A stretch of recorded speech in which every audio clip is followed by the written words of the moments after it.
Everybody, this is Perch, and with Jonathan Hickman leaving the X-Men, there's in his kind of, I don't know, interview or the article that basically talked up his conclusion of his time on the X-Men books.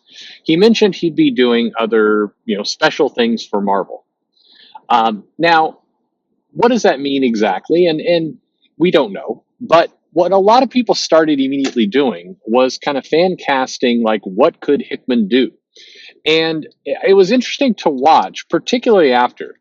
And I think that I don't know. I'm watching with some bemusement because if I could just take you back for a second, House of X Powers of 10 comes out. Hickman is seen as, it's revitalized the line, lots of excitement. People were super into it. It was great. The conclusion to Powers of 10 had the X-Men kind of partying on Krakoa. And basically, they've been partying ever since. It's been kind of 2 years of that final panel on Powers of X. Really, we had a brief tournament of silliness, and more mutants show up to the party from Araku, and then we've had various kind of little threats that have come down. It struck me. I was reading. Oh God, was it X Force or was it Marauders? It was one of the books in this last week, and they're talking about Zemo or whatever. I forget the villain that's over there in X Force, and then Verdetti that was in Marauders, and it's like these new groups are. I don't know. None of them do they matter? In one of them, I think it was in Marauders.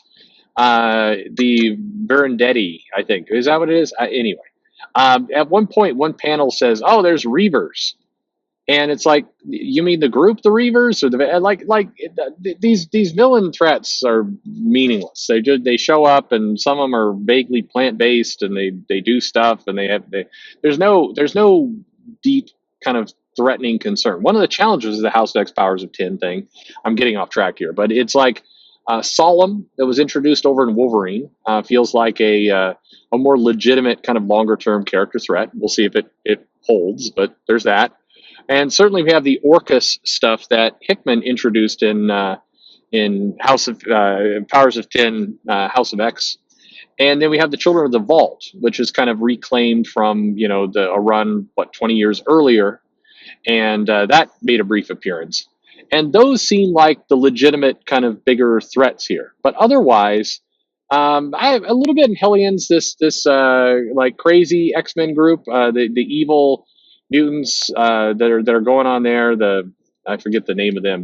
There's something that feels like vaguely threatening, but generally the villains haven't been much. But sorry, that's not what this video is about. I apologize. Nerded out on comic stuff. Every now and then people accuse me of like, you're not reading these books. It's like, no, I'm reading. Clearly, I'm reading them all. I mean, I'm not comprehending the names, obviously, but I'm reading it anyway. But what people started doing was immediately saying, well, what can Hickman do? Why don't we have Hickman relaunch the Ultimate Universe, or maybe he could take over the Avengers again, or why don't we have Hickman take over Marvel's entire cosmic line? And what is kind of curious about that is, do you really want Hickman taking over a big corner of anything at this point? I mean, the other thing people is like, why doesn't he hop over to DC and do Legion of Superheroes? I mean, first of all, some editor would have to be able to return the call if he was anyway. Sorry. But with what everybody just went through with the X-Men line and Hickman and Head of X and everything else, certainly generated a lot of excitement. But I think if you just try and clone this experiment on another part of a line, I think you're quite likely to wind up with something nonsensical again, which is not necessarily to blame Hickman, but just why are customers, fans, so eager to kind of throw him back into a situation that is almost guaranteed to go south again? I think the problem that we had with Hickman is he did have a big vision. He did have a bold vision. By the way, I no longer have to guess at this. Hickman said it himself. He had kind of 3 acts planned, and he had a big story and a structure that was ready. And then the writers that they brought in, the editor, basically said, let's not follow your plan. Let's just extend part one out forever. I mean, again, it's interesting because it really now feels like that when you read it. We had that final panel where it certainly felt like there was some threats or something going on, and there was this. But we're gonna all the mutants are gonna party on Krakoa, get hammered, and have kind of a big luau. And it felt like the writers and the editors were like, "Man, I like parties and luaus. Just keep it there. We're just gonna hit the pause button, and this is what the comic's going to be for 2 years." And so if you bring Hickman in and you have him kind of restart the Ultimate Universe or do something like that, you're going to need to let him do what he wants to do. Because I am still a believer in the sense that I think his core ideas were good. I like when he does his independent work. I think he does really strong stuff. And I think he's got a good vision. But can that vision actually work in a big two comic company where the motivations are not necessarily to complete a vision or to tell a tight story, but rather to squeeze out as much cash as you possibly can? I mean, fundamentally, I see people going on about, well, this was like Teenie Howard got in there and decided to, progressive it all up. And it's like, well, first of all, Hickman brought in Teenie Howard, and it's a friend of his. She's working with him on his Substack thing. But the real culprit here is not progressive values or socialist stuff or any of that. The real culprit here is those comics made money. House of X, Powers of 10 made cash. It made money. And when it made money, Marvel slowed it the F down immediately to just squeeze out the money. That is what they did. It's even, if you really dissect what happened in the X-Men line, is you had House of X, Powers of 10, you had those 6 books launched, just 6.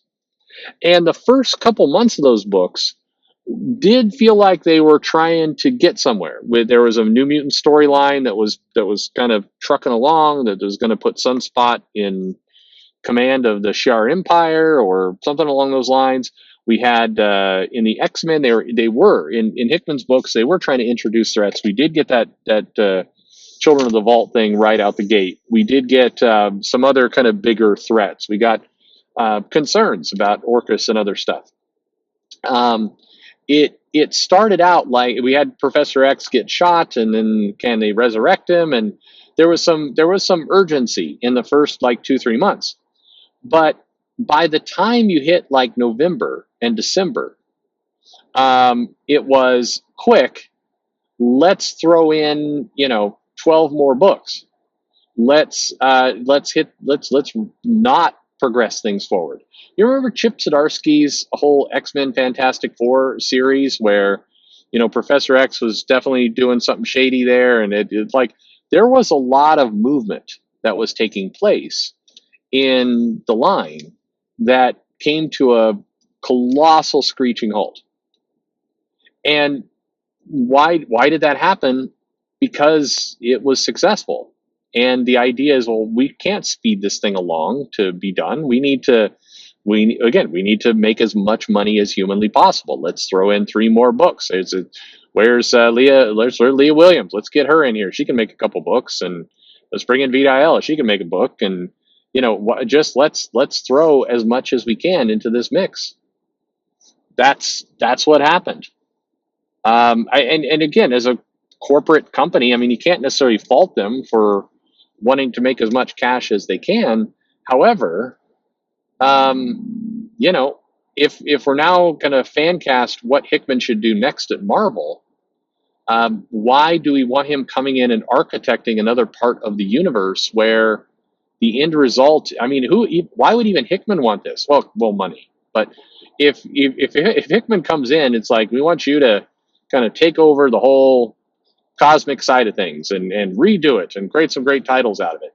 If you're Hickman, you're like, I'm not going to bother writing, putting the thought process into 3 acts of comics. I'm just going to make the 1 act, and then you guys are going to insert a bunch of other writers, and it's going to go sideways. I mean, that's where if I'm him, I'm not putting in the effort for Act Two and Act Three because what's the point?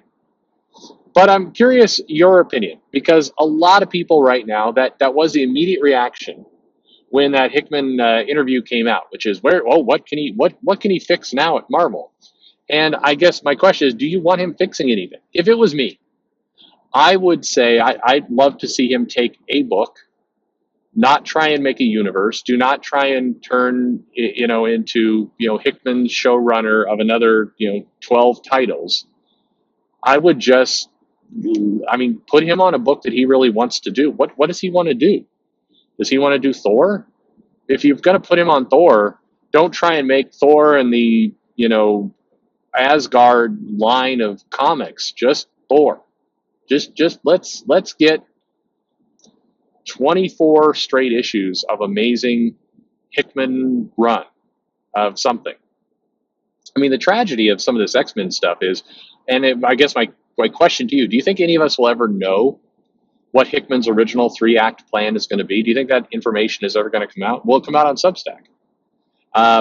I'd love to know what the original 3-step plan was going to be. I'd love to know what we could have had. It would be curious to me. Anyway, let me know. Do you want him jumping on to and again, throw him on Legion of Superheroes? I mean, my God, if it takes off, I'm terrified of what the company would do if it took off. That's the problem. Let me know if you agree, if I'm just being too negative in the comments below. Like and subscribe, and thanks for listening.